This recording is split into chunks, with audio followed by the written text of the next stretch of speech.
All right, well, let's start on secondary leading tone chords.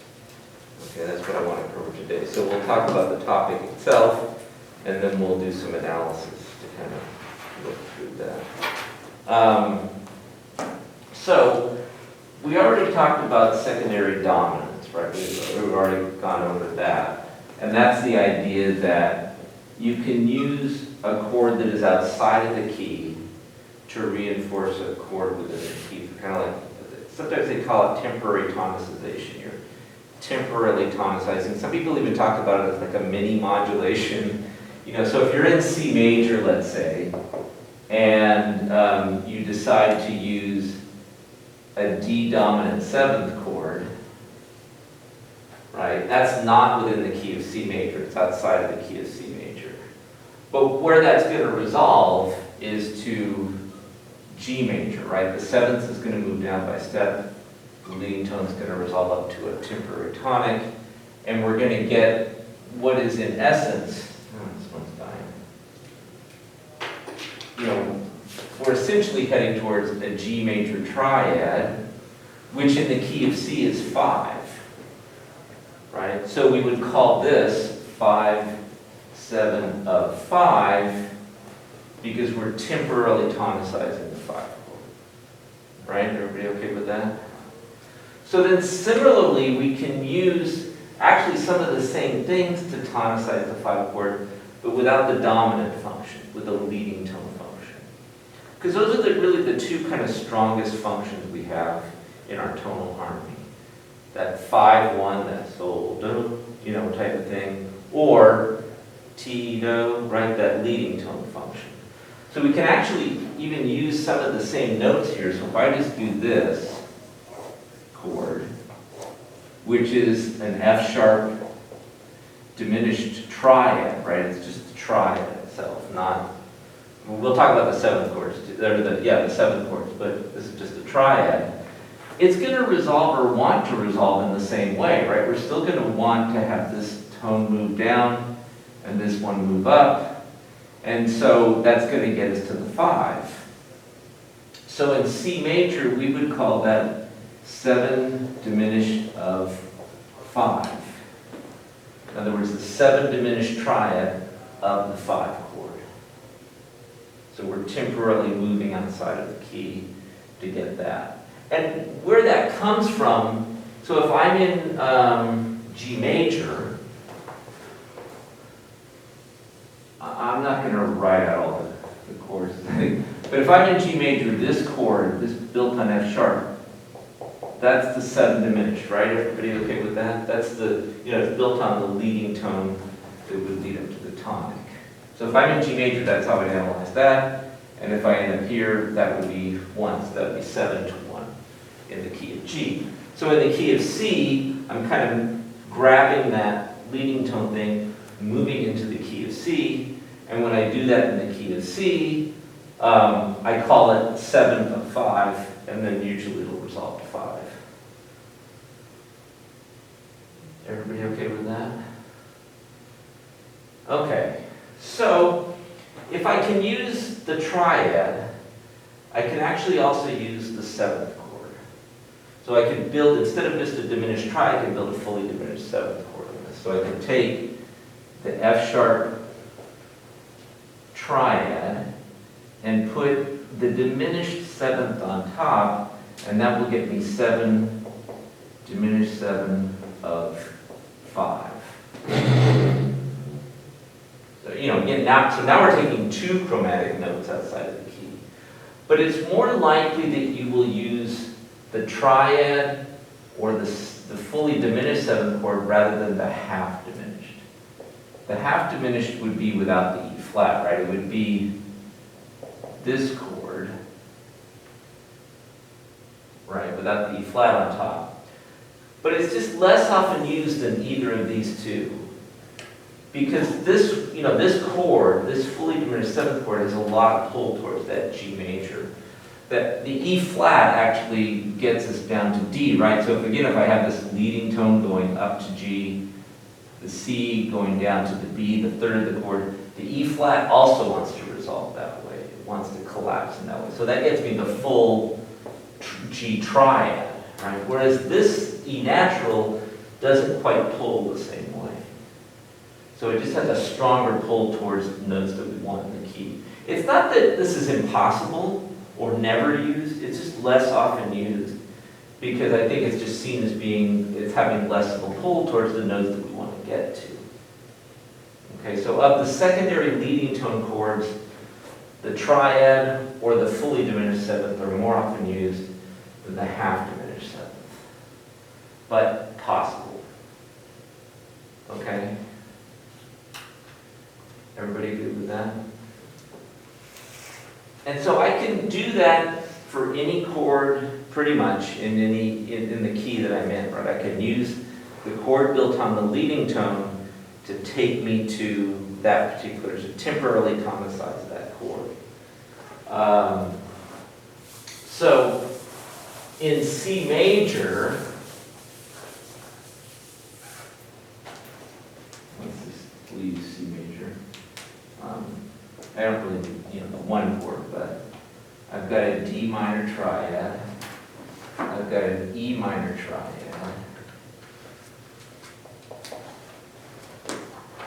I've got an F major triad. G major triad.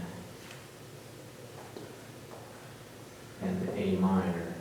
We wouldn't tonicize the B chord, this seventh diminished, right? We wouldn't temporarily tonicize this chord because it's diminished triad and unstable already, right? So we don't want to go there. But any of these other ones, we could build a chord on C sharp, and that would take us to the D chord.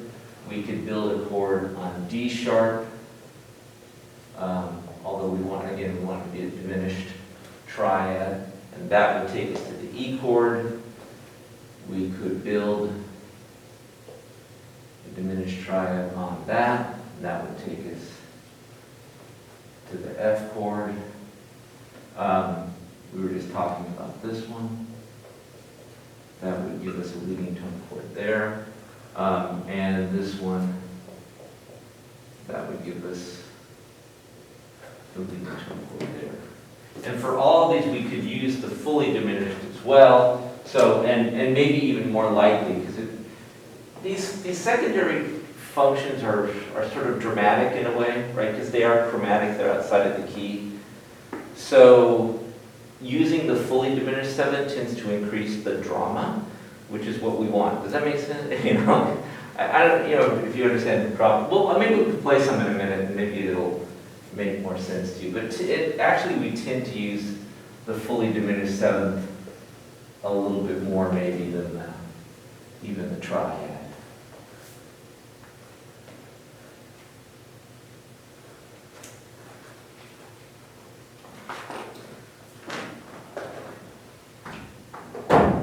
So if I'm in the key of C, and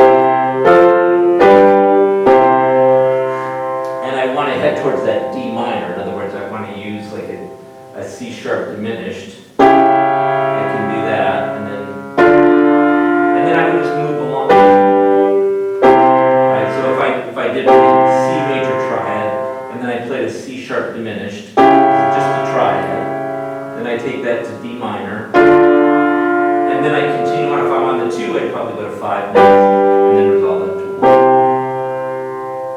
But it's the tonic triad, the 7 diminished of 2, taking me to 2, taking me to 5, taking me to 1. But what I was talking about before with the fully diminished 7, so if I do this, C major, then C sharp, then the D chord, okay, that's with the triad, but if I do that with the 7th chord,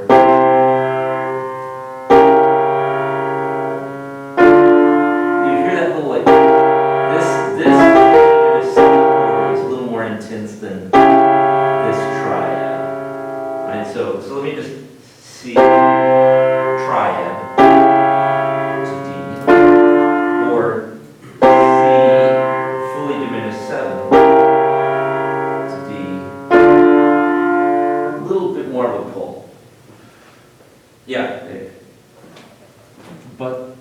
according to our formula, 7 doesn't lead to 2. Well, 7 of 2 will lead us to 2. Oh. And here's the kind of thing, how all this kind of fits together. Let me see. Is everybody got this? This is kind of like straightforward anyways, just a leading to everything. But this is how all that works out and fits in with our harmonic progression diagram, actually. So let's say, I'm going to do this in 4 parts.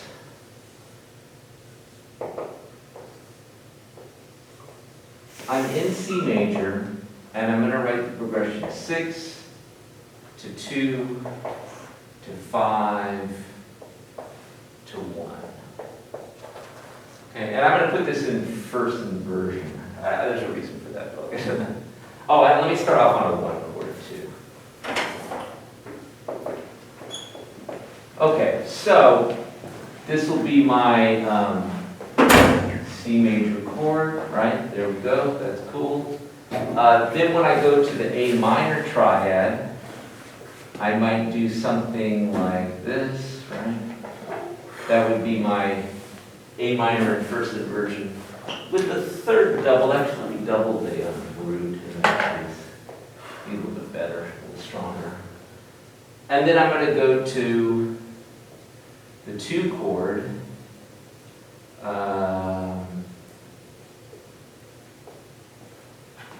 Okay, and then 5. Let's do this. What 5, 7? I think that'll be good too. And then to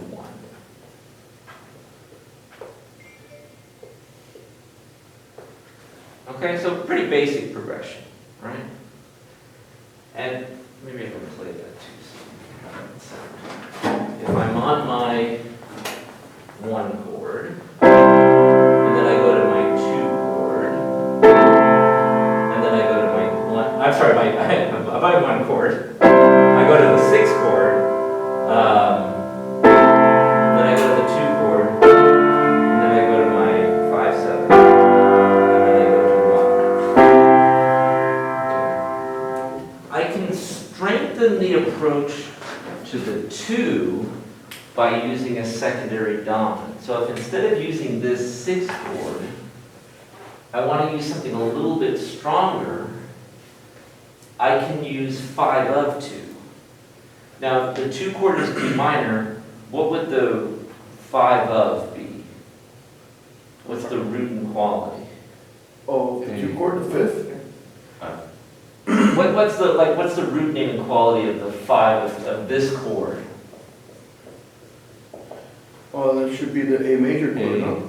A major, right? It'd be the A major triad would be 5 of 2. You always kind of have to think, like in treble clef, here's my root, right? Here's my 2 chord. So what's either a 4th below or a 5th above? That's the root of the chord. And then a secondary function is typically a major triad or dominant 7th chord. So you would, this would be an A chord. So we can actually take this A minor triad and without changing a lot, turn it into an A major triad, right? A secondary function. And I can do that just by raising the C sharp. Then this is no longer an A minor triad, it's an A major triad, and it becomes 5, 6, 2. So without changing the root, see that's how the functional works, right? This was an A minor triad, it becomes an A major triad, but it still leads me to D because of that relationship, that strong relationship. And the C sharp, that chromatic rise in the C sharp just kind of pushes me a little better towards that note. So if I do, well, let me play the first one. So here's with the A minor triad.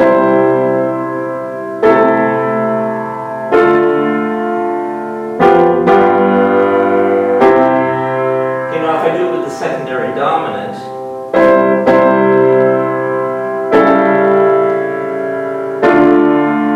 so it has a little bit more put, that kind of rising line.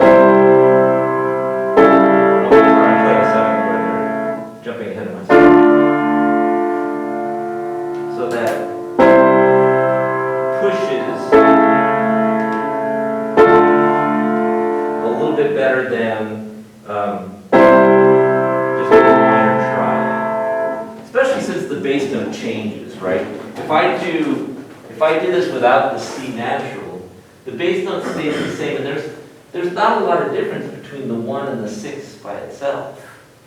But if I change the quality of this chord and change the bass note, it sounds like a lot of more harmonic motion than just kind of like I'm just changing 1 or 2 notes here. The secondary functions, you say? Yeah, this is a secondary dominant, right? Oh, yeah. I'm going to get secondary leading tone in a minute, but Oh.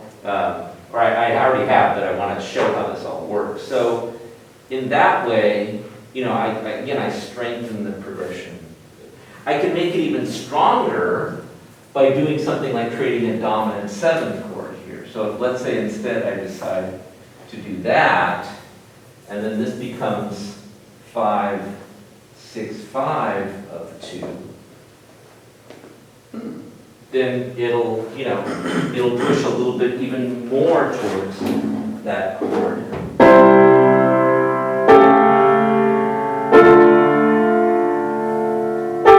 So that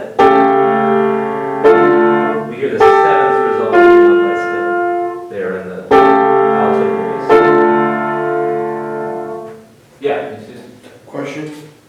Is it better to double the A in this situation, or do we have to write it the whole chord to make it sound better?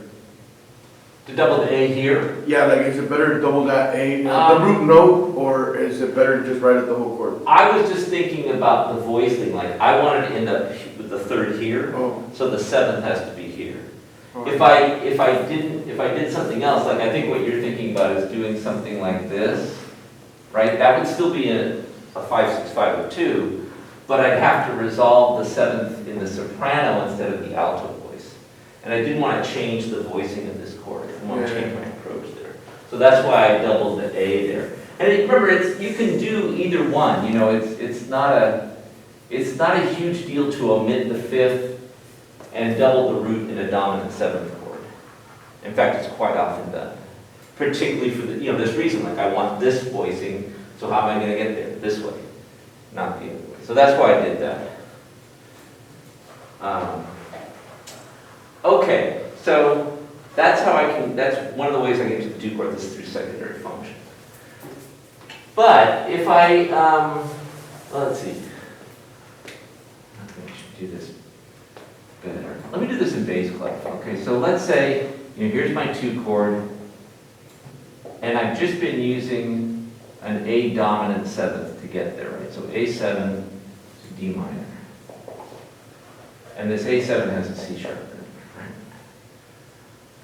Now, if I want to, again, like, have something that will pull towards the D minor, if I add a B flat on top there, I actually have an A9, right? An A minor 9.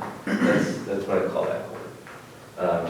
So it changes to A minor 9, right? But if I take the bottom note off of that, this is a C sharp fully diminished 7th chord.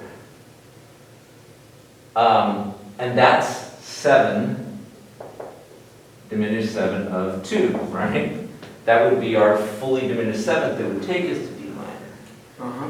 So my point in telling you all this is all of this stuff, you know, even with the root there or not, is going to pull to D minor. This whole collection of notes is part of a kind of a complex, I would say, that leads us to D minor. And every chord has these functions to them, right? Every chord will have a dominant and a leading tone chord that we can use. And so when you're asking about like 7 doesn't go there, but 7 of does go there.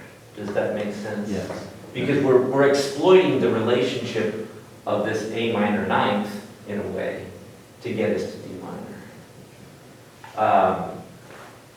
So if I wanted to do that, let's say, then I really would need to do some kind of like changing of notes because I need to put in a B flat in there somewhere, and also the E would probably be good to back in there. So that's probably where I do. Well, that's a good question.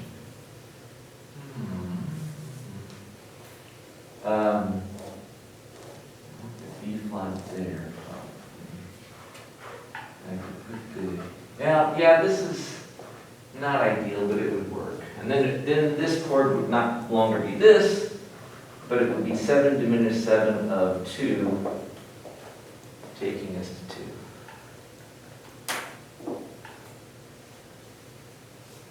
So again, all those chords can work and function and be part of this like palette of secondary functions, if you will, right? You've got a color palette. If you're a painter, you know, you've got your choices of what you want to do.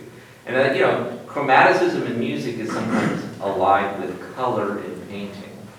You know, so you could just do a boring old 6 chord, or you could do something really exciting, right? That's kind of the idea. And so you're using like, you know, kind of beige here. This is maybe a more brown, you know, dark brown. I don't know, that's maybe not a weird handshake. It's just more color, so it has supposedly more pull towards this chord in general.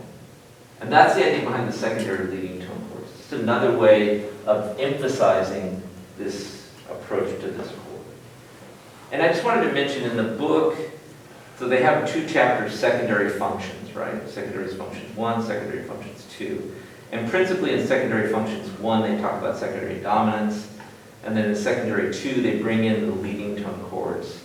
And to me that makes sense. Like, and you can see now why, like that might make sense, because taking this whole complex of notes together as a way of approaching 2 or whatever else really does kind of work for it. Right. Mm-hmm. Does that all make sense? Yeah. Okay.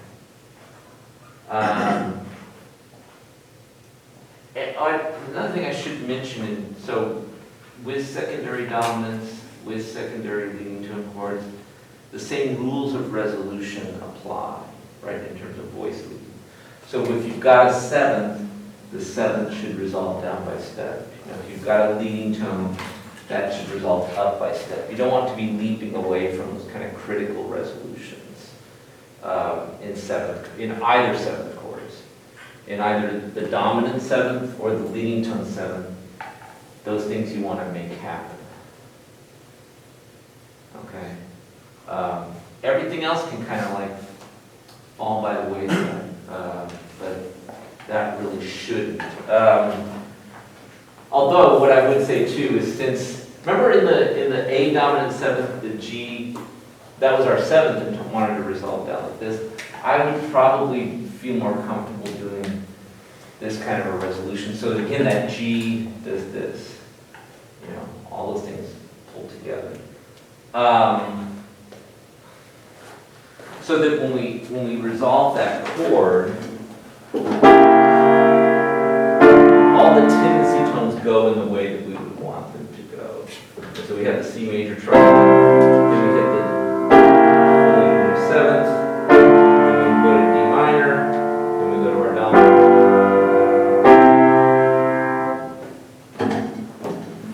Okay.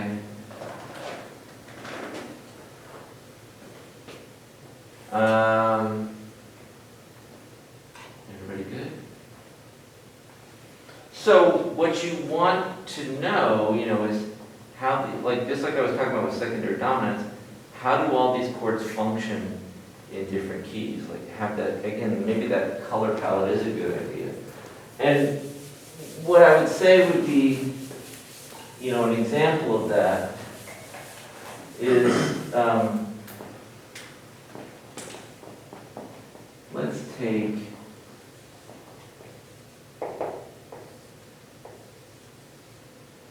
this chord.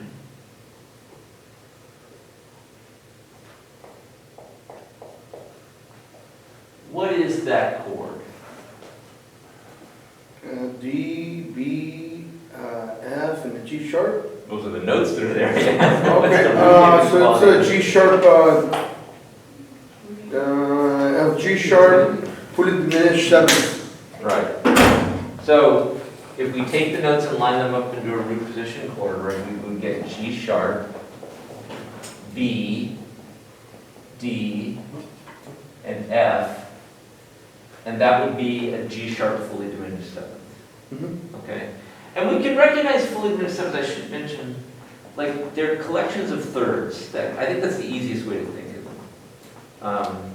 If you sit down at a keyboard and you just say, okay, here's G sharp, minor third, minor third, minor third, right, you're going to get a fully diminished seventh chord. That's, I think, the easiest way to construct them in your mind.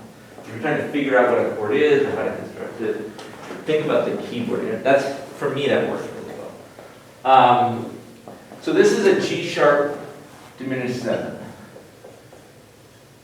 right? So if I was in the key of A minor, what would I call that in terms of my analysis down here? So That would be a bar. Oh, wait, Dave. it'd be the 7. Yeah, it would be the seven, and it's Fully native to diminished. A minor. It would just be 7 with my inversion. Oh.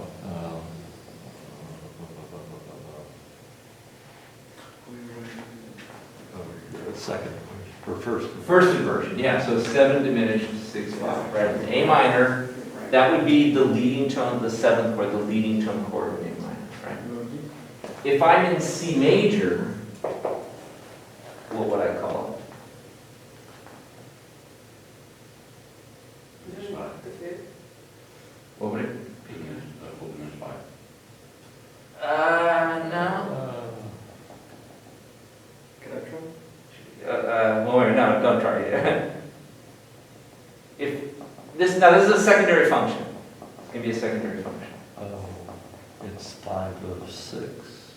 Well, not 5. It's 2. It's We're all 7 confused. of 7 of 6. 6, right? Because it's going to lead to the A minor triad. We know that already. And in C major, right, the A minor triad is 6. So this would be 7 diminished 6, 5 of 6 in C major. Okay? Well, you got to learn to think this way. I'm sorry, but let's work some other ones. How about D minor? Well, what is it in D minor? Yeah, what is it? C sharp. Wait a minute. Hold on, Jesus. Yeah, Kevin. 7 is 5 5. A 5, yeah. And since in a minor key the 5 is normally major, we would probably write it this way, right, as a major 5, because that's where it's likely to end up. Although, in some ways, with this analysis, we're going to be looking ahead. Like, if it resolved to a minor, we'd write minor, but it's probably going to be major. Let's see, let me do, how about this one? What about F major? Ooh. Same.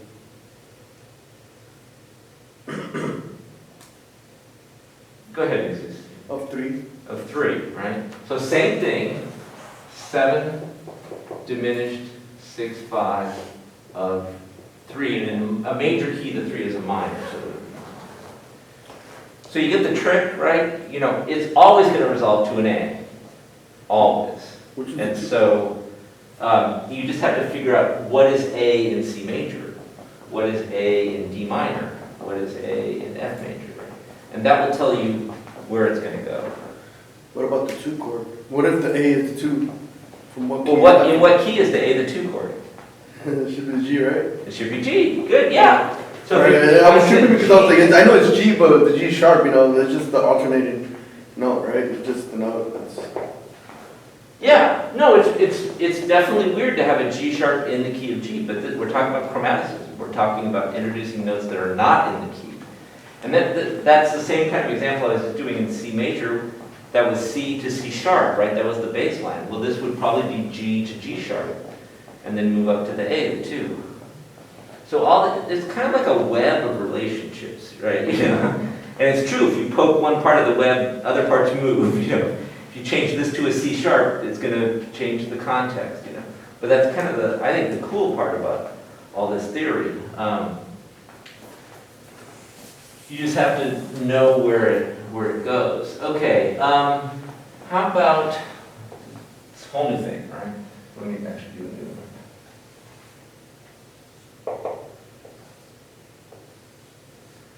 No, I don't do it that way. I did one that way.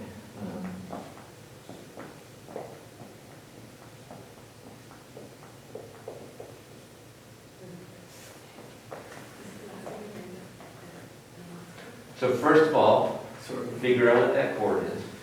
All right, so you have a C. Wait, hey, no, let somebody else do it. When we get into a function, you can do one, okay, but listen. Oh, I got you.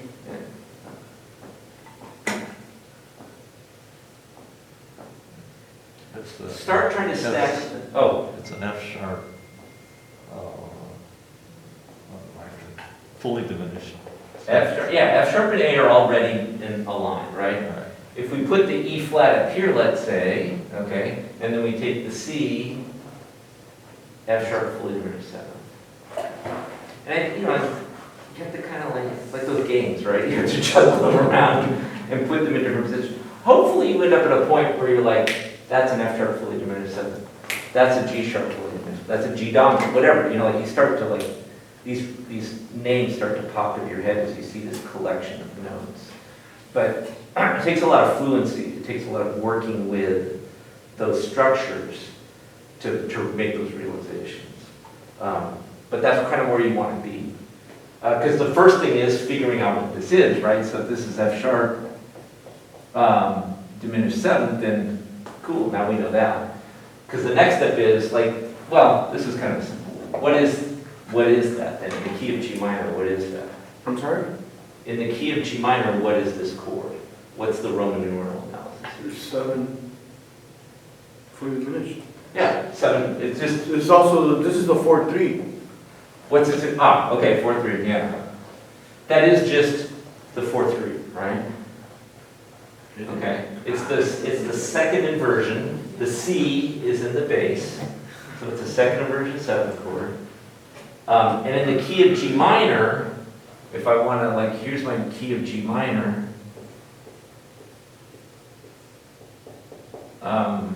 Well, let's say my scale, oops, what am I doing, E flat? E flat. That's my G minor scale with the raised 7th, the harmonic minor. If I build a chord there, taking into account the E flat, right, from the scale, then that is 7 diminished 7. That's the fully diminished 7th chord built on the 7th of the scale. So in G minor, that is just the chord built on the leading tone in second inversion. But if I say, what about B flat, then I'm sorry? key of B flat. What is it compared to what? Wait a minute, Jesus, okay. A 5. Of the, So, 7, 4, 3, 5. no, not a 5. You're miscounting. You said. You said 6? Yeah. Yeah, because the G minor triad is 6 in B flat. Right? So that would be 7 diminished 4/3 of 6. It's a 6 chord, it's a sub-median triad.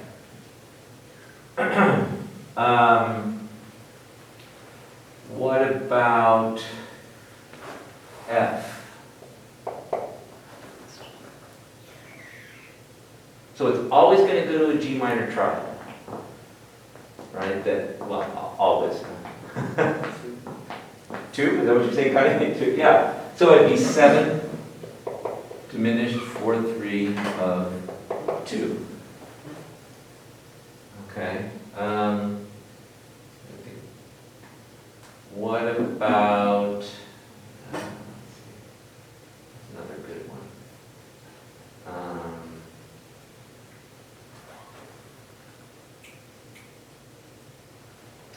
What about this key? Ooh. Sorry. And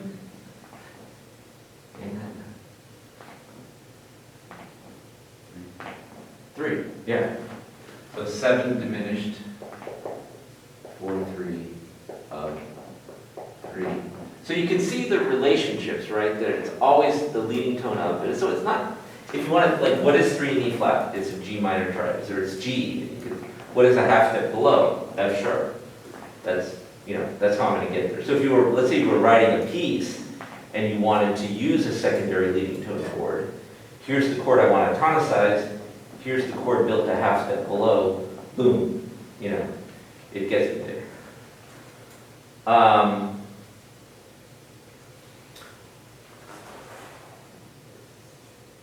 What about in that key?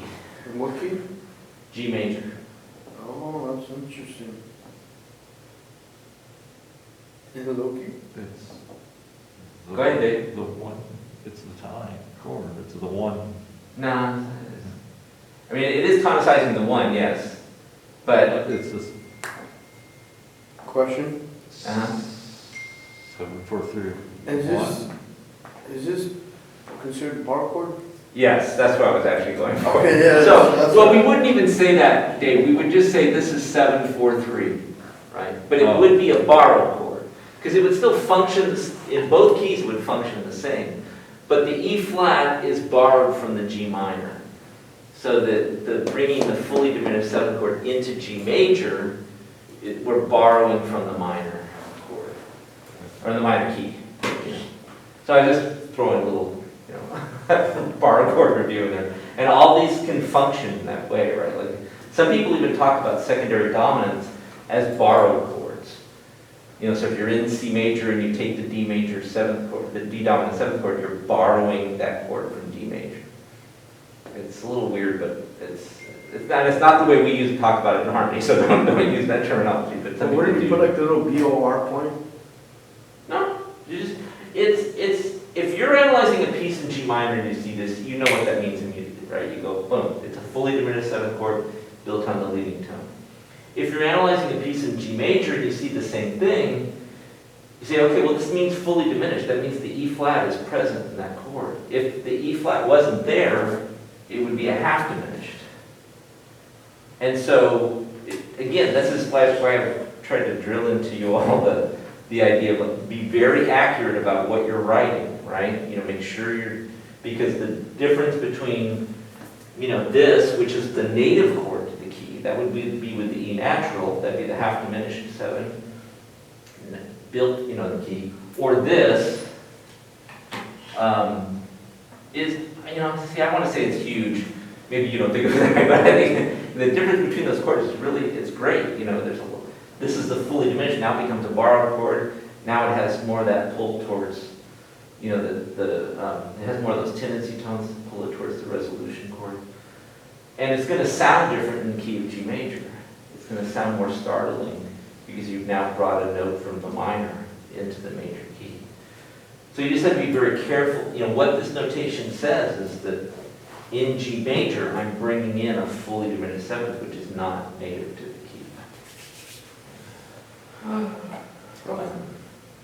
So these I kind of just like these exercises because it gets you thinking, right? You have to really focus on what you're talking about, and these chords can have many different. This one chord can have many different contexts, right? It can exist in different places, and depending on what key you're in, it will function differently. Yeah, Connie? So first we take it from the major key, from C, or not? Well, I was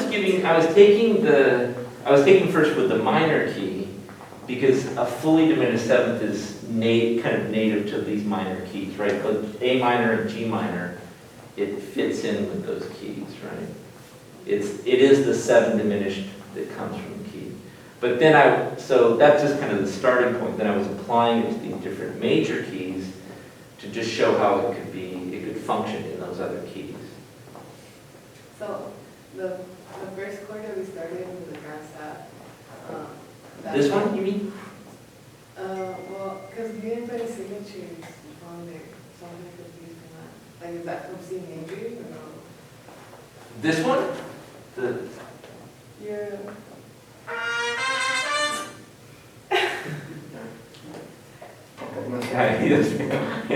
Yeah, I'm sorry, go ahead, Connie. So what key is that from? just G minor?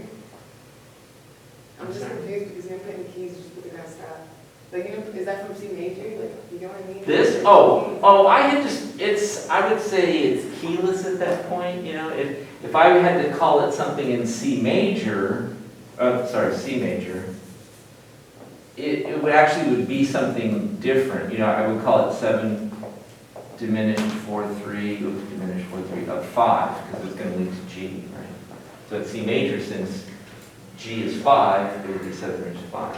But I was just really writing it out as the notes, you know, kind of like blank. That, because I think you have to think of both the absolute chord and then its context in different keys. Does that make sense? Yeah, but, Yeah, it's kind of, like I was thinking, maybe like, again, like a web or something, like here's my chord at the center of my web, and then here's all the way it fans out to these different places it can be. Yeah. And it can mean different things. There's plenty of analogies for music. And that's one of the cool things I think about music, is that music teaches us how to kind of navigate these different contexts, shall we say. Do you want me to blow your minds even further? Or just be sort of tame? Wait, with what? Well, this is an F sharp fully diminished 7th chord, right? Uh-huh. But I could spell it differently. In harmonic, you say, or? In harmonically, yeah. All right, let's try. So let's say I have an F sharp fully diminished 7th chord, right? Mm-hmm. Okay. But instead, I take that same chord and I change one of the spellings of one of the notes. So instead of E flat, I call it D sharp. Okay. Okay? So now what's the root of that chord? This is an F sharp fully diminished 7th. Uh-huh. Okay. What's the root of this chord? A D sharp. D. The D sharp, yes. So if I do it this way, D sharp. that's my root position. And yeah, the chord quality hasn't changed, because I'm just calling this note by a different name, right? So I haven't changed the chord quality. It's a D sharp fully diminished 7th chord, but now having spelled it that way, it's going to function differently. So in C major, this chord functions this way, right? Now in C major, how is that chord going to function? Ooh. Mean. 7, 4, 3, 7. Of 3, yeah, 7 diminished, well, 7 diminished 4/3 of, wait a minute, did you say 3? You didn't you say 3? I said 7. Oh, okay, all right. Take Well, credit for that. where is D sharp going to go? D sharp Goes is to going to E. resolve up a half step to E. What is E in C major? It's 3. 3. So now having spelled this chord this way, it's going to function this way. You know, again, now we can start playing with that same relationship. Only probably, like in B flat, that's not going to mean anything, because E doesn't exist in the key of B flat. Right? E flat, we have E flat, but not E natural. And same in G, and F is kind of weird because that would be the 7th chord. E flat doesn't work. G does work, so if I was in the key of G, then, well, 4/3 is, it's kind of, let me, the whole thing changes, but let's say, let's do this. I'll write it as 4/3 so this is a D sharp, fully diminished 7th chord with an A in the bass. Okay, so it's in 2nd version. So in G, how would that function? Everybody?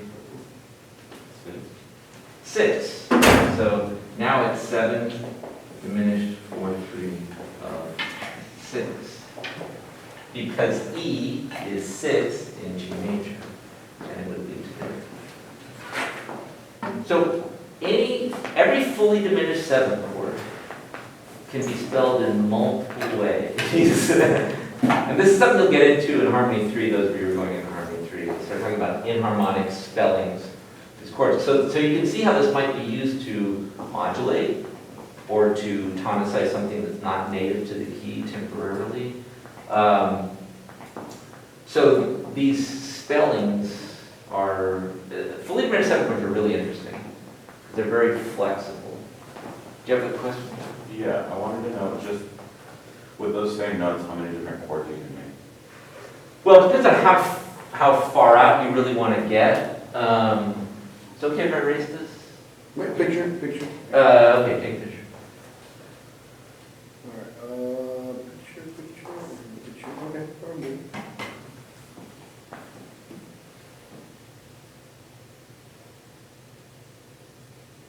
Okay.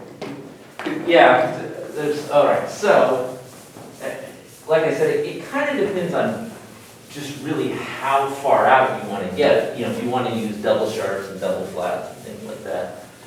But typically, if I have, let's take that one, because I kind of like that one, F sharp, fully diminished 7, right? That's that one. And I'll put that up here. Hey, can I put them all in root position? Okay, so if I want to go to the D sharp one, it would be this one. I just think it would be simpler to see, but again, that E flat is that A sharp, it's the same note. So this would be a D sharp, fully diminished 7 chord. If I want to do something like with the C, except I spell it as B sharp. So if I want to do B sharp, D sharp, F sharp, and A, right? That would, again, the C is B sharp. It's going to sound the same. So this would be a B sharp, fully diminished 7th chord. And that would, like if I had a B sharp, fully diminished 7th, where would B sharp typically take me? To the A, no, I mean to the C. To C C. sharp. Or D flat. So if I was in C sharp minor, this is the one I'd probably be doing, right? So again, it seems kind of weird to use B sharp fully diminished 7th, but it's not that far out. C sharp minor is, yeah, it's an okay key. Yeah. And then this is where it gets a little weird, and maybe I could keep it in the clef. So if I want to do G double sharp to A sharp to B sharp, or D sharp to F sharp, right, that gets me the same chord. Again, I'm just moving the A to an inharmonic spelling. G double sharp? G double sharp. Ready. So again, if I want to, like, so G double sharp, B sharp, right, so, or A and C, right? G double sharp, B sharp, D sharp, F sharp. That's what I just wrote. Now, this is, like I said, this is where it gets weird, so, But you could back off on some of the double sharps and still, so in other words, let's say, so now I've got this chord. Oh, and I'm G double sharp. Not a very useful chord, I will admit. But if I respell everything there, right, so now G double sharp becomes A, which is what we like. B sharp becomes C, which is cool. D sharp becomes E flat, which we know, and F sharp becomes G flat. Then this is an A fully diminished 7th chord. Much more useful, right? Then we're, okay, this is cool. And then again, I could take some of these iterations using flat keys. So I could do something like C, E flat, G flat, B double flat, right? And so again, that would be the same notes. I'm just using C as my root, and I've changed the A to a B double flat, and this would be a C fully diminished 7th chord. Whoa, I just missed something. Wait, can you go again? C I spaced out, I'm sorry. Yeah, no, okay, so C remains C, E flat remains E flat, G flat remains G flat, and A becomes B double flat. Oh, on top okay. of that. I see. And so this is a C fully diminished seventh chord. And again, minor third, minor third, minor third. So all this is coming from the F full What was it coming from this? What key would that be in if you get double flat? Say. D flat major maybe, because the C becomes the leading tone to D flat, right? How'd you So I get could double use it flat? to tonicize a D flat. Oh, I'm sorry, what you say? How'd you get the double flat? Well, I took the A and respelled it as B double flat. I mean, like, I know how you got that. I mean, like, from that scale, from the C flat. Oh, I mean, the well, C to D flat, like, how would it come up? how do in we the form scale? a fully diminished seventh? We take the major seventh, right, and we lower the third, the fifth, and the seventh twice. That's from 200. No, but I mean, like, within the scale. You probably remember my video, right? You lower the third, the fifth, and the seventh twice. It's not, No, that, You can tell to me get what the you- diminished chord, you have to alternate, you have to alter. yeah, yourself, right? It's not in the scale, that's what I'm saying, yeah, No. it's not in the scale, yeah, Oh, no, it's not the scale, no. yeah. Yeah, so, well, all this I'm saying is to bring up the fact that these fully diminished seventh chords are flexible chords in a way, right? And I mean, they can go in a lot of different places. They can move. So you could, this one's gonna take you to a G something, right? Because the F sharp. This one's gonna take you to an E something. This one's gonna take you to a C sharp something. This one's gonna take you to an A sharp something. Again, not very useful. But this one will take you to B flat, right? A will resolve up a half step to B flat, and this one will take you to D flat. So, and composers have utilized these relationships. So if I'm in, G minor, and I want to go to E minor, oh, that's a switch, right? That's from two flats to one sharp. I could use this, respell this chord this way and take myself off into E minor, and it's almost like a pivot chord, like a common chord, right, between the two keys. Because I'm not going to change the sound of it, but I'm going to change how I spell it. And it's going to send me off into that new key. Or it can, has the potential to do that, depending on how I resolve it. So they're really cool chords, and I know this is kind of mind-bending in terms of understanding all these relationships. It's not easy to understand. Having taught this subject, for a long time, and also even just trying to help students through it, it takes a while to kind of like sink in what these relationships are, but it's there, and you just kind of have to. You have to assure yourself of what you're doing. That's why before I was starting with just what is this chord, right? You have to know. You can't just say, well, that's a bunch of notes and hopefully it'll go somewhere. Like, what is that chord? And then once you know what that chord is, then you can talk about where it can go, where it can take you. And then once it's respelled in a new key, then you have to reshift, what's my perspective? Okay, my perspective is different. My orientation is different. Maybe like orienteering or map, if this is north, right, then I know that east is over there and west is over there and south is over there. But if somebody tells me this is north, well, now east is over there and west is over there, south, right? You're changing, each time these spellings change, your orientation changes. Yeah, Connie? Is this a part of harmony 3, right? This is part of harmony 3. Yeah, this inharmonic respelling, yeah. And when do you think we'll start learning that?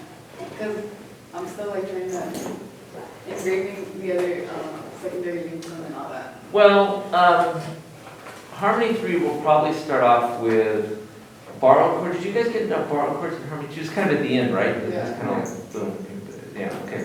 So hopefully there'll be a review of borrowed chords. And then you go into the Neapolitan, and then augmented 6 chords, and then this. And that actually kind of finishes up the tonal harmony part.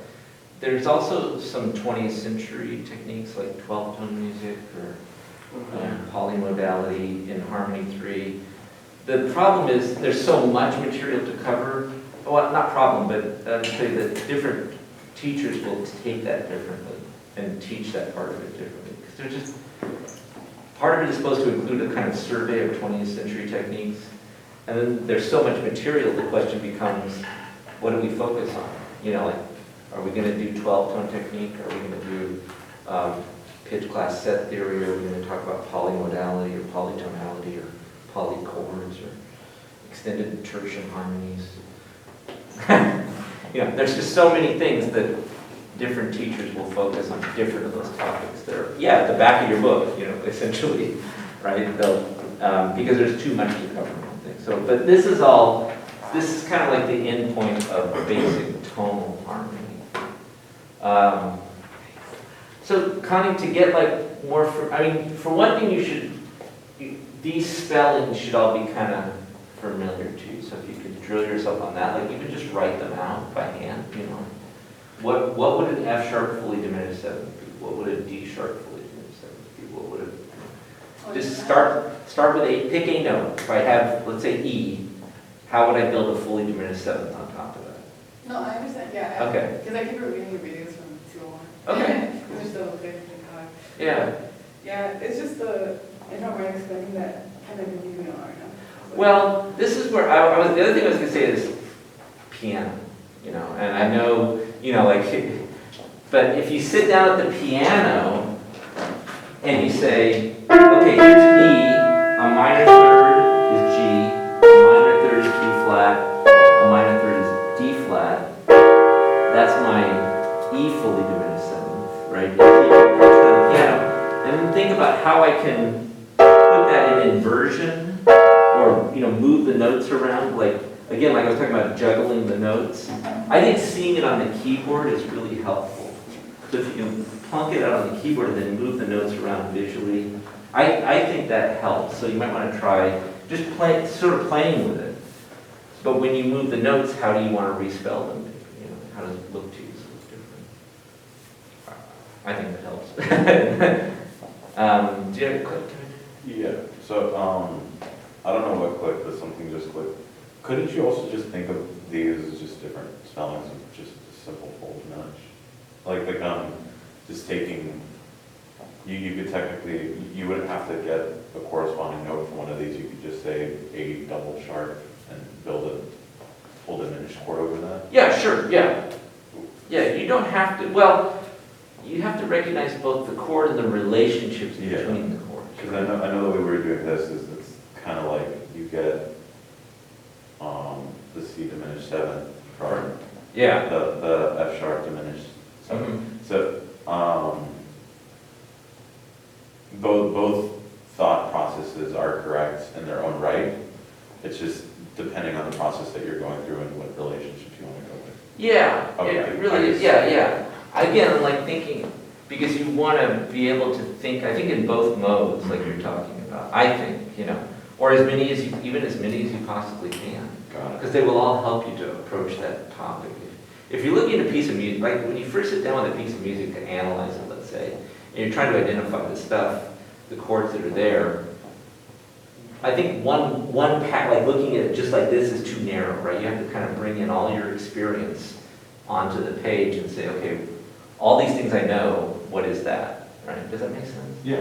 Kind of like maybe writing in English, or, you know, like, I have all this vocabulary now, how do I read, you know? You have to apply all that stuff. So, yeah, but all of those things, yeah. Okay, let's do some analysis then, too, so we can do that, you know, kind of get familiar with this. I didn't want to go too far with this, but it's, you should, again, maybe start thinking about it and exploring it in your own mind. Another, you know, another not bad way to do all this stuff is to try and write a piece. You know, I know, again, anybody into composition in here? Like, really, like, I want to be a composer? Okay, yeah, so, I mean, I think you probably like exploring, like, I'm going to write a piano piece, exploring these relationships in the piano piece can help you understand that better. And I know those of you who aren't composers, like, why? But it's something to help just to try well, it helps you try and create, right? Like, if you start to realize the relationships, just, even if you're not good at it, it's okay. Write realize what it is and then throw it away, you know. But it just helps to try and be creative with these things, I will say that. Okay. So, let's look at some music. So secondary leading tones, we're gonna go on that. What was that? The secondary leading tones? Yeah, we're gonna do some secondary lyrics. Well, this analysis is primarily concerned with secondary leading tones, but it also has some secondary dominance in it, okay? So there's both. So don't just be looking for secondary leading tone chords. Let me get the computer going here. Projector.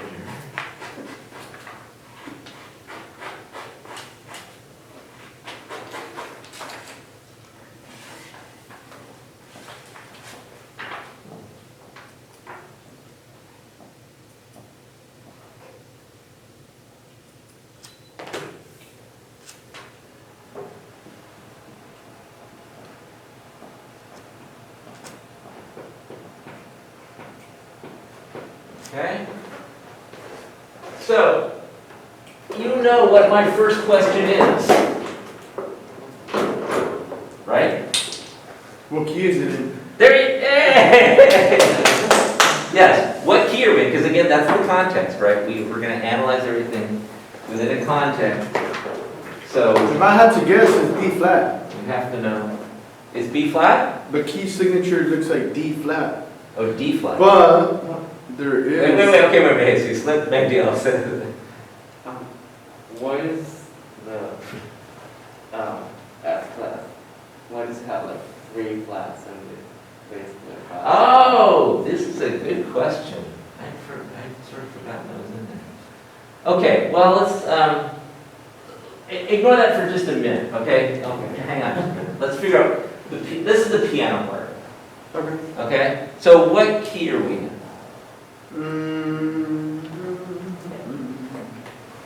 What did I say we're in? D flat? You said D flat, you are wrong. No. I mean, the key signature looks like D flat, right? But D flat minor. D flat minor, yes. Remember, 5 flats, D flat major, Yeah. D flat minor. But if we look at the whole thing, even this, D flat minor, it goes on to the second page, right? More B flat minor. So we're B flat minor. Okay, so B flat minor. Now, this is a piece for piano, cello, and clarinet. So the clarinet, It's an E flat. Pinchy clarinet players are transposing instruments, right? So a B flat clarinet sounds a major second lower. So if I'm in the key of E flat, what's a major second below that? Major second below, isn't that like D? D flat, right? Or if I should say, if I'm in the key of C minor, I should say C minor, what's that whole step below that? A major second below that. C? Below C minor? Below C, That's a B, right? B flat, right? Yeah. So the clarinet is looking and playing in C minor, but he's really sounding in B flat minor. That's why I'm going to feel, because the clarinet, the top part of the clarinet, so it's a transposed instrument. I know it doesn't say that because it's an excerpt, but that's where we're at. And actually, for the purposes of our analysis, we can just look at the piano part. Because all the notes that are really important are there, and this stuff sort of ornaments on that, but we don't really need it, okay? Okay. No, it's important. Those kind of transposing things can really mess you up sometimes. And sometimes you do need to know what's in the transposed part. So it's important to know what's really happening. So the clarinet, when it's playing G, F, E flat, is actually sounding, what you're going to hear is F, E flat, D flat. Okay? Just so you know what the clarinet player's thinking. All right, so now let's look. So we're in B flat minor.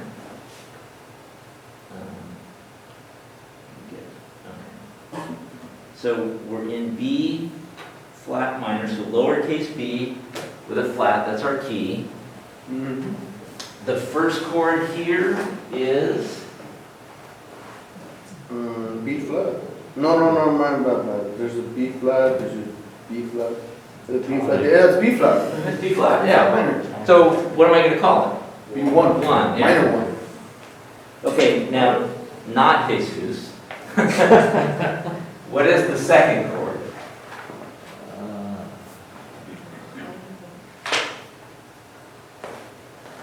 Did you say Connie? Oh, it's a 7. it's the seventh, right? So we can even just look at this part. A natural, C natural, E flat, G flat, and the key signature. So it's a fully diminished seventh chord, but it's the one we would normally find in B flat minor, right? It's the fully diminished seventh built on the leading tone, A natural. So it's not a secondary function, it's just the fully diminished seventh chord based on the seventh scale degree. Okay, now somebody else besides Jesus or Dave. I'm sorry? Somebody else besides Jesus or Dave. Oh. What's it? Okay, all right, Kevin. All right. How about Brody? Brody, what is this chord here on the downbeat of this third full measure? Isn't that one? No, this one, Brody, this one, the. This one here, Yeah.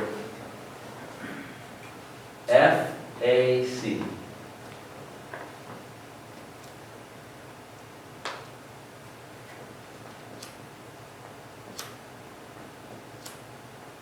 Isn't that like the fourth? Close.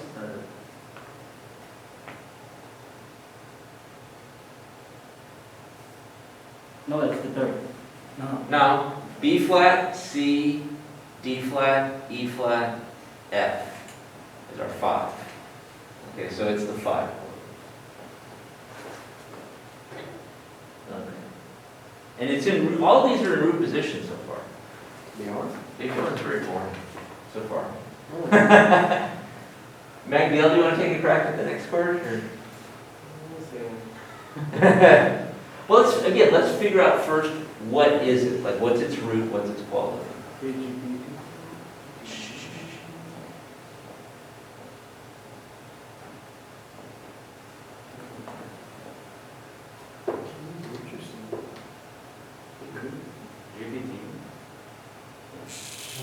The root is okay, well, let's take, so we have an E, a G, a B flat, and a D flat, right? Okay, so E, G, B flat, D flat. So that's an E natural fully diminished seventh right there. And yes, E is the 4, but it's been altered, right? It's changed. So again, it's a chromatic note that's being introduced into our key. If I have an E fully diminished seventh, where would that E natural lead me to? Just considering our secondary leading tone. There's, Yeah, F, right? It's going to take us to F. So what is F in the key of B flat? The 5, yeah. So this would be 7 out of 5, right? So we would call this 7 diminished 7 of 5. Because it's an E flat, or no, put it, or I'm sorry, an E flat, it's an E diminished 7th chord. Right? So that particular quality is not inside the key of B flat minor, but it's going to give us a leading tone back to the F chord, back to the 5.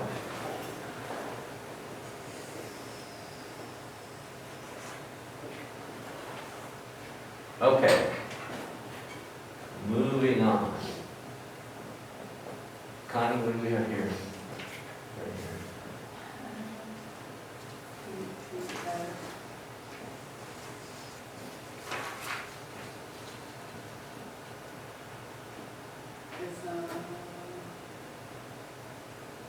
I guess 2. No, we're in B flat, so it's the B flat is Oh, what? a 1, yeah, B flat is just a 1. Oh, yeah. Yeah, so we're just back within the key. Now, what is this chord here? And again, I'm asking, like, what's the root inequality? Yeah, Kevin. First position, 7, diminished, full diminished. Yeah, so root position you're talking about? Yeah. It's in the key. And it's in the key, actually. I know there's a lot of naturals and flats there, but both of these flats come from the key signature. It's just because they were changed here, that they come back in here, they're what are called courtesy accidentals. You've been introduced that term before? Wait, but Yeah. why wouldn't it, oh, you know. Yeah, so the only new one really is the A natural, which again is actually part of the key. It's the harmonic minor, it's the raised seventh harmonic minor. So this would just be 7 diminished 7, right? That's in B minor, that would be the chord. Or if I want to write it up here, this is an A diminished 7 chord. So this one is secondary because it leads to the 5. But this one is, I want to say primary, but we don't really use that term now. But primary because it leads just back to the 1. It's going to take us back to the 1 on the next page.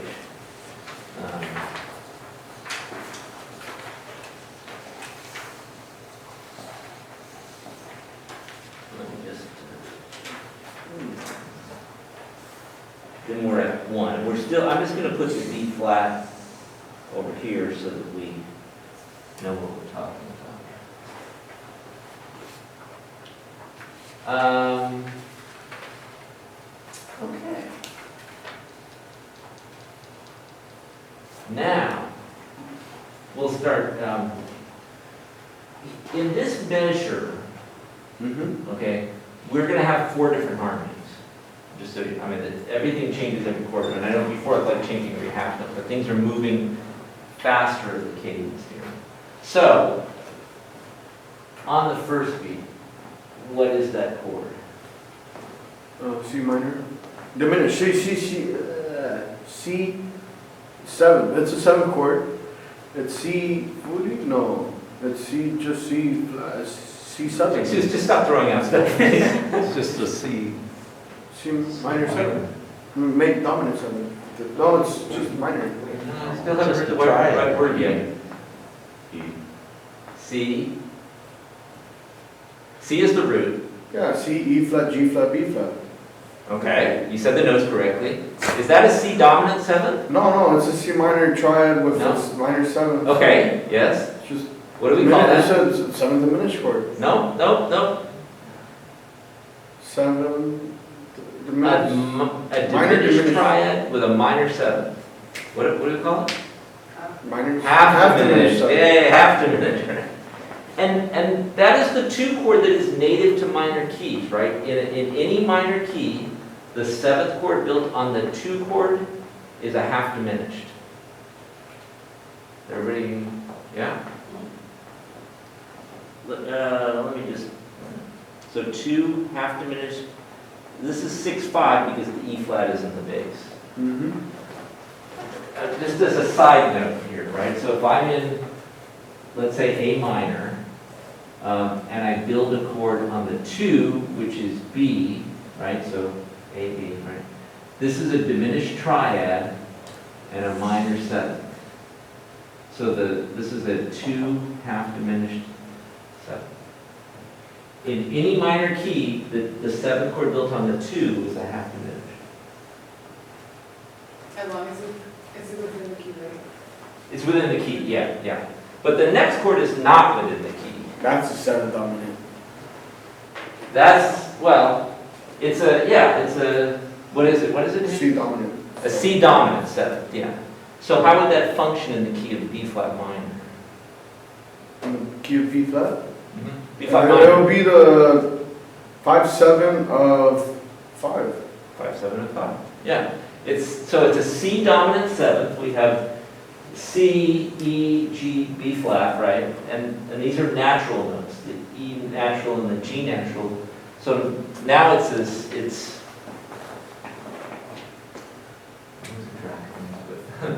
so here's this is the C half diminished, right? Mm-hmm. When I do this and put natural notes here, this becomes a C dominant 7th. And that is the dominant of the F chord. 5 chord in B flat. So, wait a minute, I'm just gonna arrange things a little differently, so that it's there. And then this is 5, 6, 5 of 5 is there. Okay? And then what's the next chord? Minor 1. In what inversion? And it's just gonna be the 5-6-4 type of thing where you have the minor 1-6-4, Okay. and you have the 5 in root position, 5-7, my bad, 5 dominant 7, and then yeah, right, this is that type of function, Yeah. the F in the bottom. So it's resolving to 1, 6, 4, and then this is 5, right? Because we have F, A, C, E flat, F, that's an F down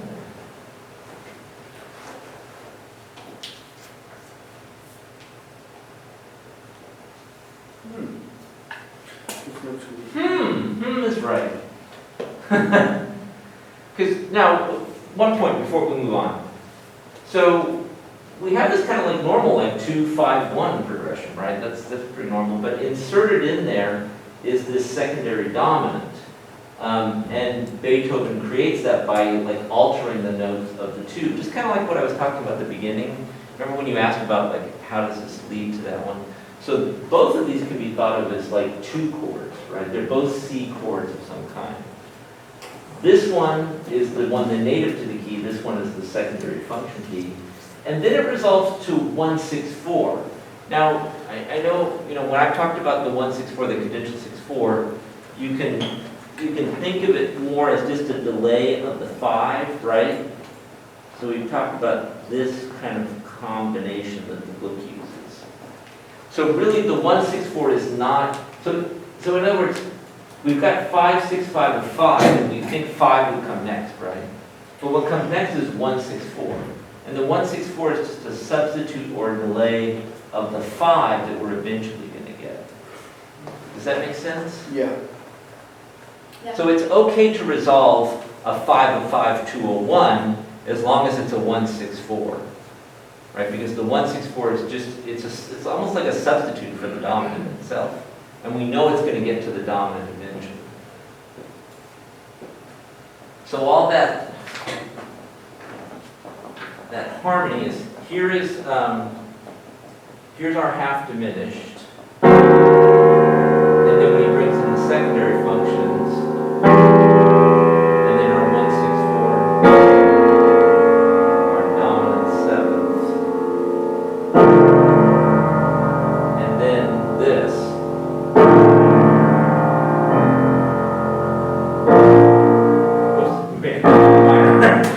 Minor triad. So how do we explain this stuff here? Well, it's interesting. So you have a B flat in the bottom. Mm-hmm. The next, once you go up, you have a A flat, you have a C. No. Oh, you're still in the Still in bass clef. you're still in bass clef. So that's C, E flat, F, and A natural. Interesting. F, A, C, E flat. One. It's still the F7. You still have It's a the dominant F7. seventh chord, right? Yeah. So, but it's above the B flat. But where does this dominant seventh, what kind of dominant seventh is it? Don't ignore this part. What is this? Like the name quality. I'm sorry? It's a D7. It's an F7.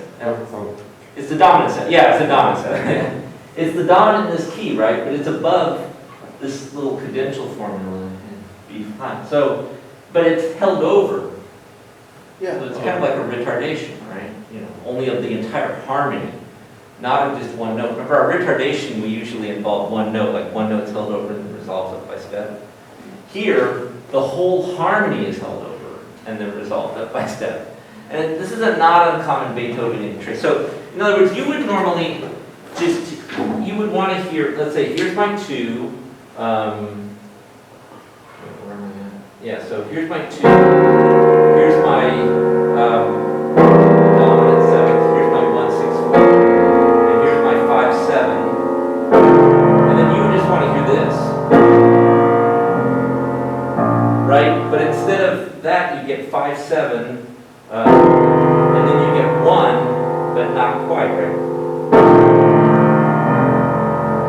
And then it finally resolves on the 3rd beat. So Beethoven is just messing with it. I use some other word, but I don't. But he you expect to hear 1 here, and he holds over the 5 and resolves it here. It's Beethoven's position in music, like the development or he's a like late classic, early romantic composer. So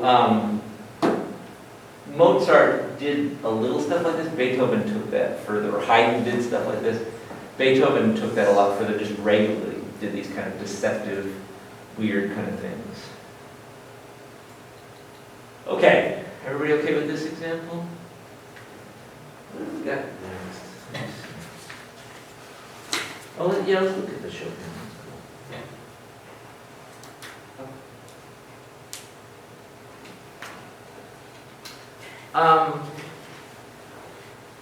Now, well, what key do you think we're in?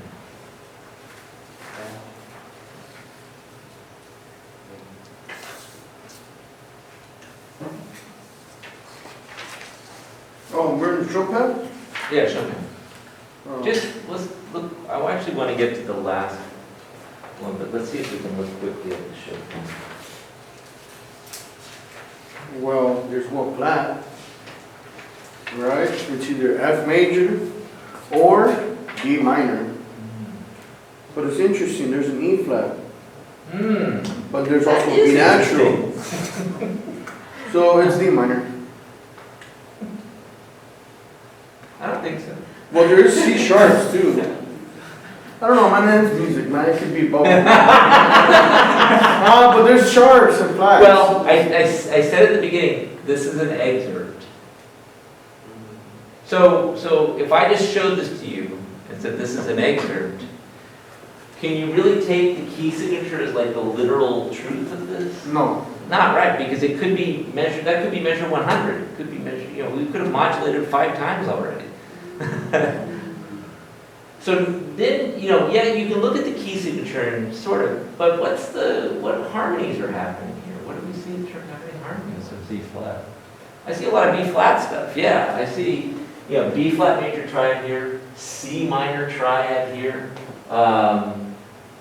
Yes, B flat in second inversion, or B flat in second inversion. F dominant 7th, leading to a B flat, tends to reinforce the key of B flat, right? A lot. So you can always look at a key signature, for an example. If you're doing analysis for a test or something, you can always look at the key signature, but don't let that just direct you automatically to a certain interpretation. You really do have to look at the harmonies and what's going on. Again, the context.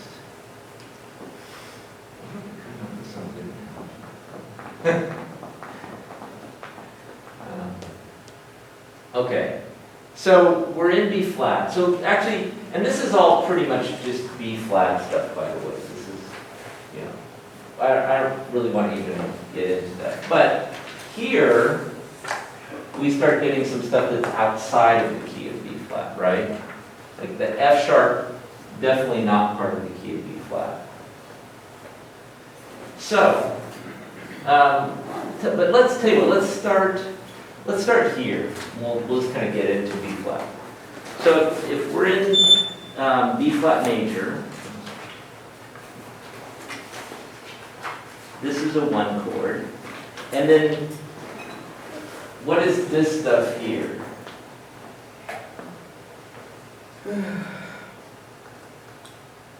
Wait, what? If we're in B flat, how would you interpret this measure here?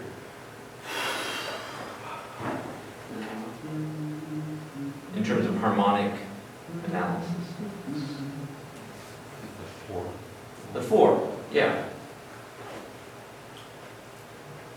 Yeah, In because first inversion. you have a G, E flat, B flat, he's right. There's four And chords. this would be an appoggiatura, a dissonance that is approached by leap and left by step. This case in the same direction, a little weird for an appoggiatura, but still appoggiatura. And what about the next measure? 5, maybe? Wait. Okay, yep. 5, dominant 5. No, you said it, 5, you Yeah, gotta stick with it. dominant 7. No, it is 5, it is a dominant, right? Because if we look, this is the piano part here, F, A, C, E flat, right? Those are all the notes of the dominant 7th right there. The A being the lowest sounding pitch means we're gonna call it inversion, 5, 6, 5.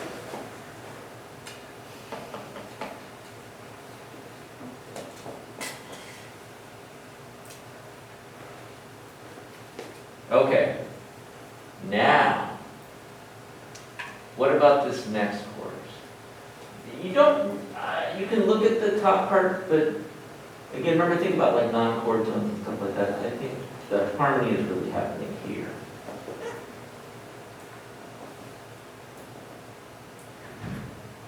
What is the root name and quality of this chord?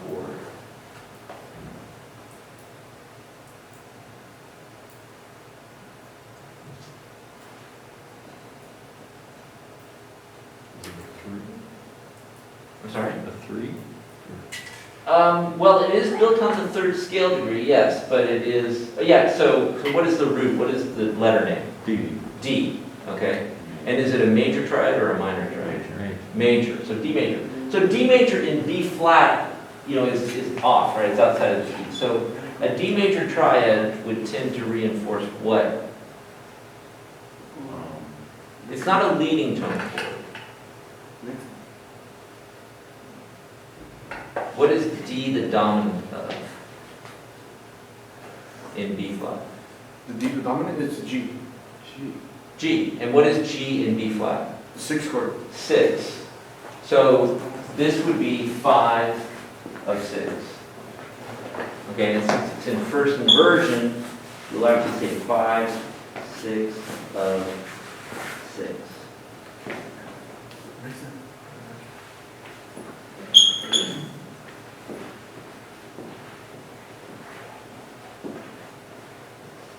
You off?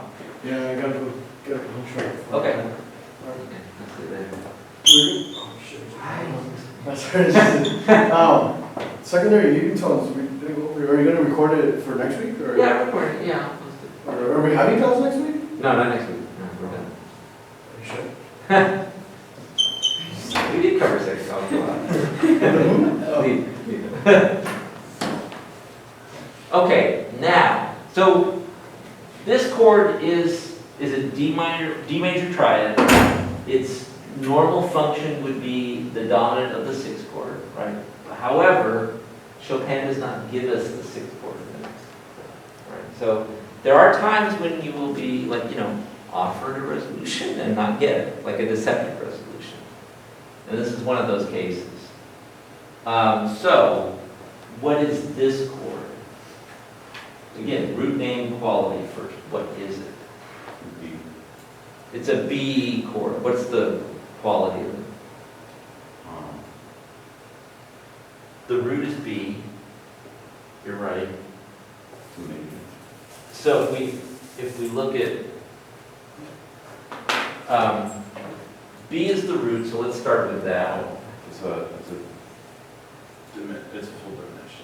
Right, yeah. Good. So B is the root. We've also got F in the bass. We've also got A flat here. So we can start to see the building of a chord, right? And then we've also got the D in the little part there. So that gives us a B fully diminished 7th chord. That helped out so much.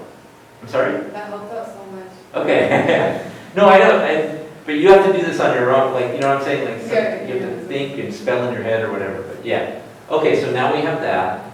So what is the, you know, like, this is gonna function somehow else, right? It's a fully diminished 7th. We expect the B to go where? What did you say, Kim? To C.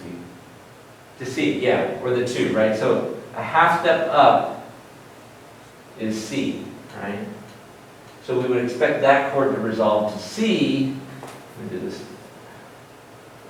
And in the key of B flat, C is 2. Is that a borrowed No, not really, because it's, we would call it a secondary function. I know where our, like I mentioned earlier, you can think of secondaries as borrowing from, but we call it a secondary function. Yeah.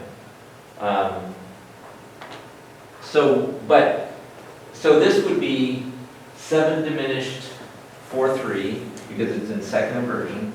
So 7 diminished 4/3 of 2. Shrink that down. And we do get the 2 here, yeah. Right.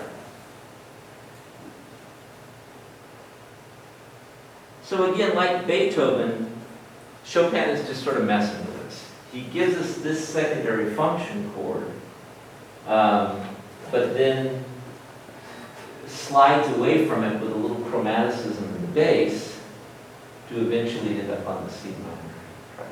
Now, the power of that bass line,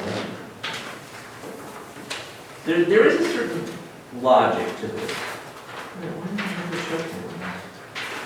Huh. But so if I'm on that D chord, I'll put the E flat up on top too, but this, and then we go to the F chord.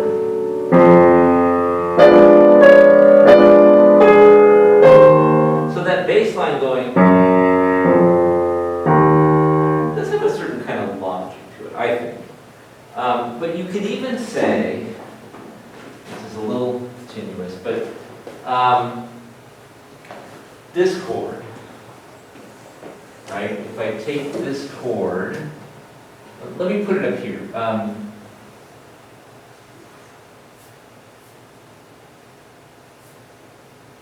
This chord tends to lead to C, right? We're agreed on that. If I add a note below that, G, I get the G9th, right? The dominant of the C. So where was this secondary chord taking us? To 6, which is a G chord. Chopin takes that 6 away from us and gives us the fully diminished that is sort of part of that chord, and then the C chord. Does that make sense? It's like a bait. It's very much like a bait and switch, though, right? Like, I'm going to take you to G, but I'm going to take the G away. But I'm going to give you the rest of the chord, but then I'm going to give you C. You know, it's a tenuous logic, but it can sort of work. But I think really more is that what's going on is this the bass line and the voice leading that happens. That's where it all really works.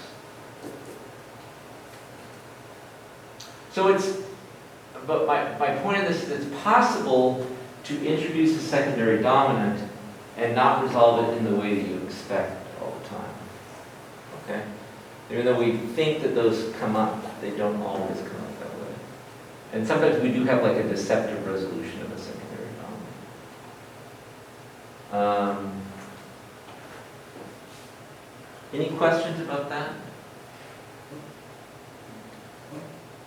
All right, let's go on to the Beethoven at the end. We can come back to the Schubert. The Beethoven Sonata that's on the last page.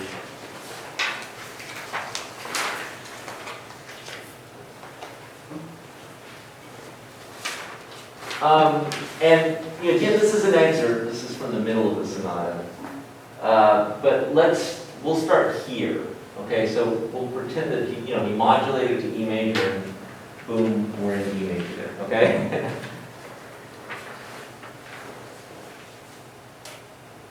Yes.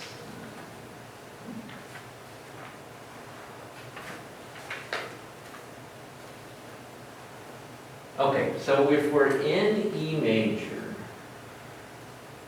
this is 1, right? I'll give you that. what is that next chord? Again, root name, just root name and quality. And beware of the two treble clefs. D, B, D, D, is it the root name? D sharp is the root. Is that what you're?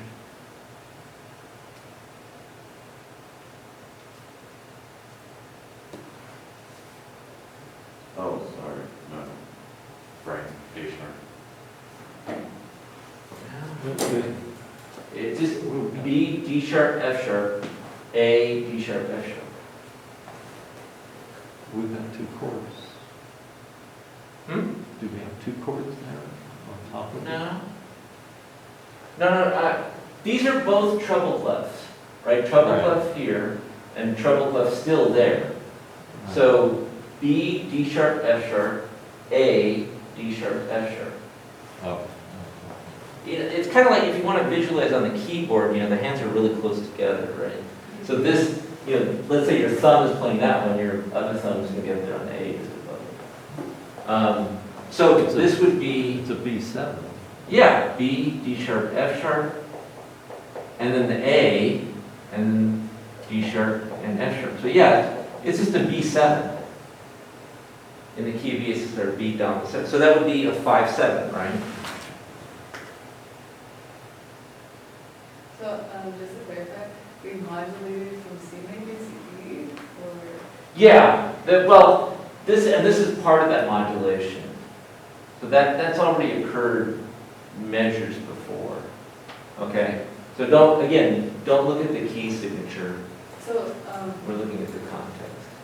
how'd you find out, like, E major instantly? Oh, well, because I saw an E major triad and then a B dominant 7th, which is 1 and 5/7 in E major. So that pretty much solidifies the key for me. Okay. Okay? But now, what does that resolve to?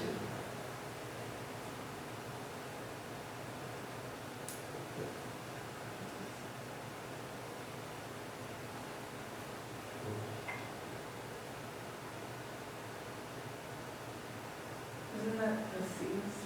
Uh-huh. So in E major, what is C or C sharp? This is, The 6. So 5/7 2 6, right? Deceptive resolution. I mean, this is C sharp E, G sharp, C sharp E. It's all C sharp minor triad. And in the key of E, that would be 6. And so we're just at 5/7 2 6, which would be deceptive resolution. But nothing startling, like nothing crazy. All right, so next chord. Wouldn't that be a 7? A what? A 7? A 7? No. I think again you're still thinking like bass clef. This is two treble clefs here. It doesn't become bass clef till. See here, so this is, what note is this? G sharp, G sharp, B sharp, D sharp. That's a BDF.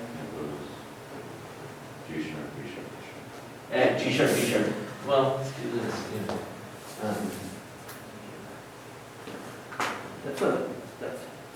That's a 5, no? In what key? G sharp, B sharp, D sharp, and then F sharp, B sharp, D sharp, right? So Is it the 506? yes, 5. So that'd be a G sharp dominant 7th chord, right? That would tend to take us to C sharp, which is 6. So it would be 5/7 of 6.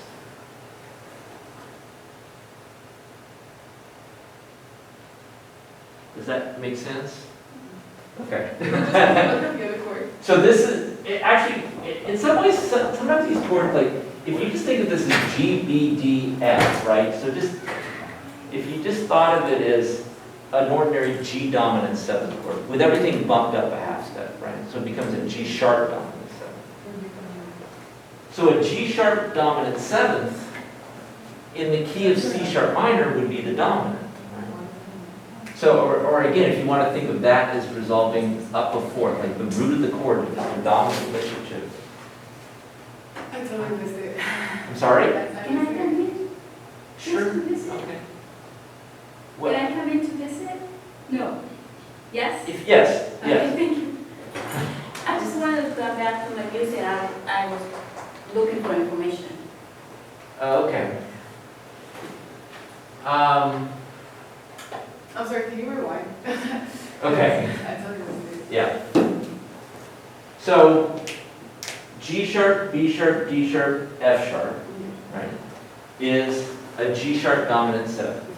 And you can, again, you can kind of easily look at that by just removing all the sharps. And then, so that's a G dominant seventh. If I bump everything up a half step, it's a G sharp dominant seventh. So the G sharp dominant seventh is going to resolve to C sharp. That's the dominant in the key of C sharp minor, let's say. Okay? Or it's a fourth relationship. So that we would call 5, 7 of 6, because in E major, C sharp is the sixth chord. So it's looking like it's going to temporarily tonicize the sixth, because we're doing this G sharp dominant seventh chord, which would want to go to C sharp, which is what we would expect to happen next. But instead we get this chord, which is what?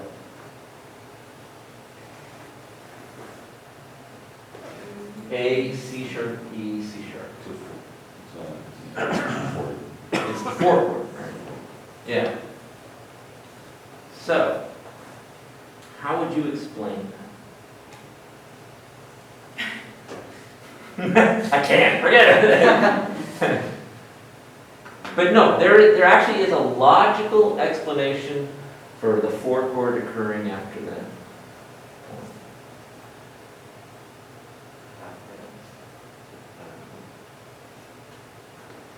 What was that, maybe? This cadence, like top of imperfect cadence, that's No. Well, let's put it this way. So far Beethoven has given us the dominant and then resolved it deceptively. So if he gave us a secondary dominant, could he also resolve that deceptively?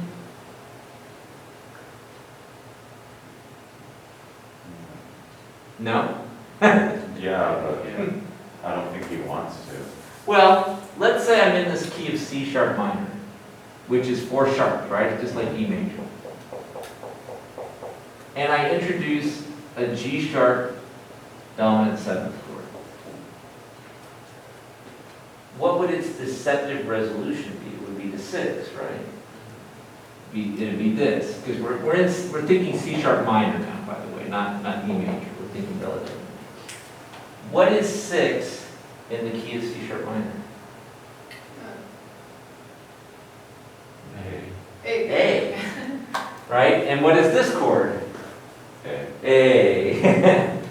So he deceptively resolves the secondary function to a chord that's part of the key that we're already in, the 4 chord. And because they have that relationship, right? So, so he's using that deception as a way of, again, kind of messing with us. This is Beethoven. He's going to mess with your expectations a lot. So we would call this 5, 7 of 6 because at the time that we hear that, we think it's going to take us to the 6th chord, right? But when Beethoven resolves it deceptively, we don't have any kind of like faux 4 chord, right? We don't have any notation for that. So we just got to say 4 or like faux 6 or 6 in C minor or anything like that. We just got to call it what it is, which is the 4th chord.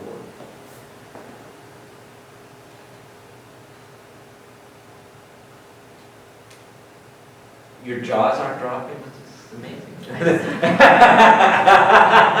I still a little jumbled, but oh my god. It's actually, Connie, you had the unfortunate to attend one day where I'm just bending everybody's minds and introducing a lot of complicated concepts. But it's just, again, these are the kind of relationships that I want you to see. Because they are there, they're all over the place. Okay, so now let's move on. What about this next beat here?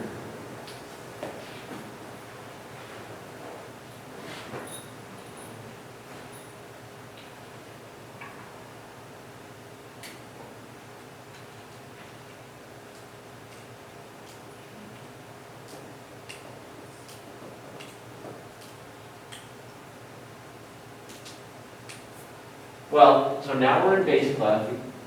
F sharp, A, D, D sharp, A, D, D sharp. To B, yeah, it's a B dominant seventh again, right? Which in E major would make total sense. Since the F sharp is in the bass, what's my inversion? Second. It's 5, 4, 3, yeah. That's just 5, 4, 3. Nothing startling about it.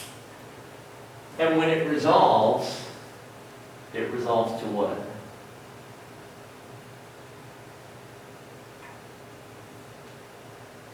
To the one. To the 1, yeah. And second verse? No. First. Yeah, first inversion, yeah. So Beethoven messes with you, and then he gives you 5 to 1. And again, so then the next chord, A, C sharp, F sharp, C sharp, E, and F sharp.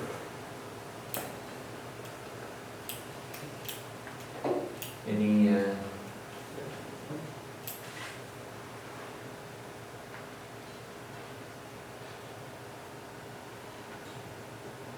what would that be?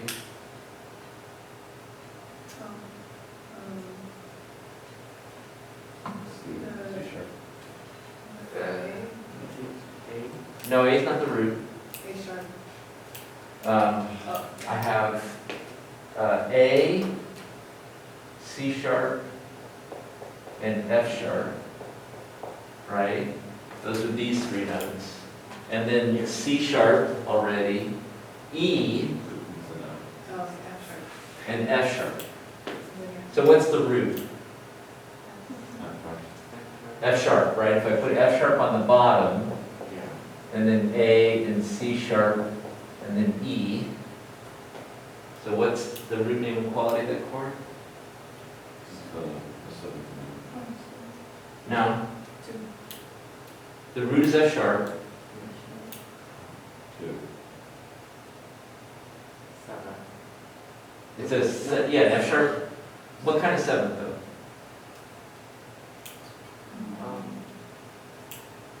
So happening. No? Fully diminished? No? Don't get complicated, it's simple. It's just an F sharp minor seventh, right? Minor triad, minor seventh. F sharp minor seventh. Yeah. Yeah, it's not a, okay. What was I say? Don't always be looking for complicated relationships. You guys are the same, you can't see the forest for the trees, you've heard that one, where you're like, so sometimes you get too close to things, right, and you get too close to secondary leading tone chords and you can't see enough, right, so you have to, again, you have to be able to kind of pull back from stuff and look at this. So, yeah, this is a 2, a minor 2, and it's in first inversion, 6/5.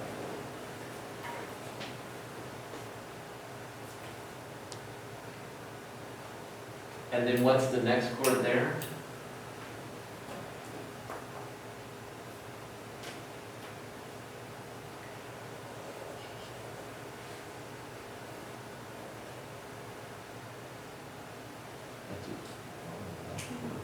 Isn't that the 1? It's a 1. Yeah, what's its inversion? It's 6/4. Second inversion. Yeah, 6/4. So it's a 1, 6/4, which we would what we would expect to come after that? 5. And do we get that right? Yeah, so there's it's D sharp, F sharp, the A there, the D sharp, F sharp, right? So it's a B dominant seventh, which would be 5/7. Perfectly acceptable.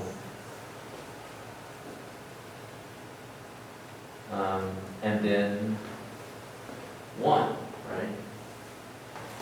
So really a typical, like a 2-5-1 cadence, except we got the 1-6-4 in there. I have a question.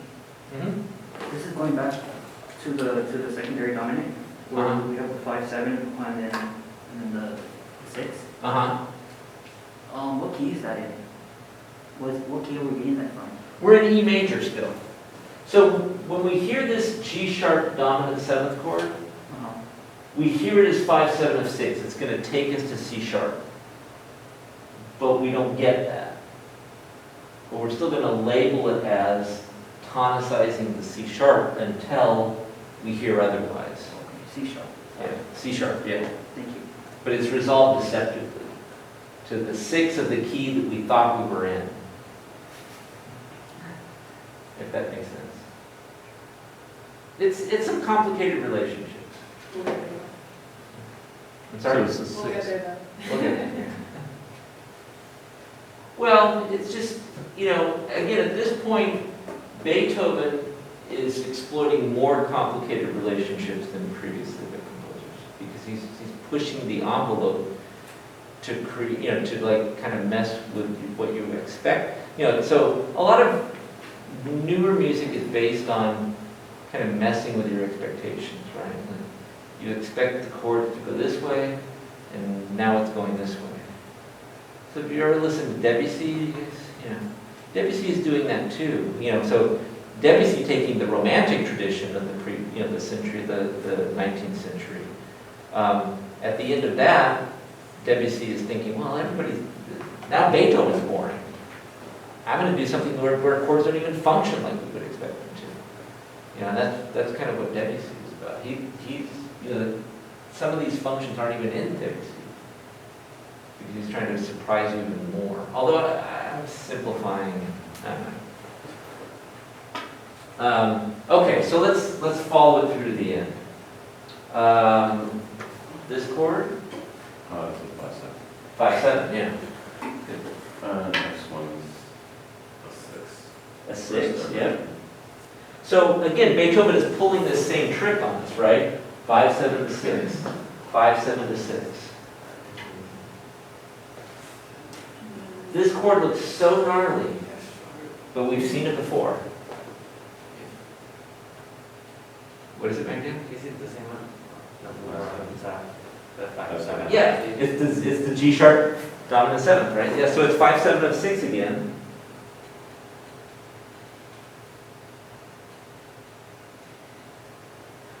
And now Beethoven is boring, right?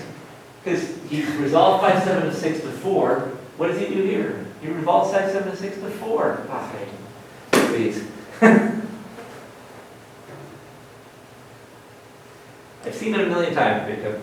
But this is, I think, the interesting thing, is that he does that, right, and resolves 5/7 of 6 to 4. Now, 4 is a predominant harmony, right? We expect 4 to go to 5, or 1-6-4. So then 4 goes to 1-6-4, goes to what is eventually 5, and resolves to 1.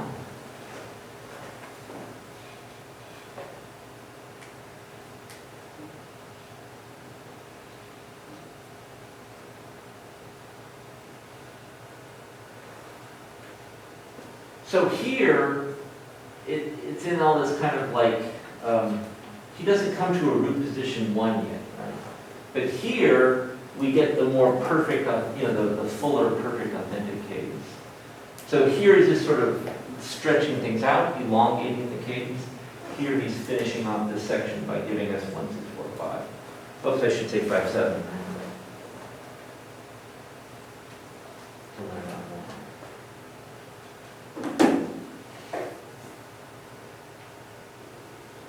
I kind of like this example because of the deceptive resolutions and how it plays out. Right? It still plays out in terms of we resolve it deceptively to 4, but we still get a dominant harmony, and then we still get the resolution to 1.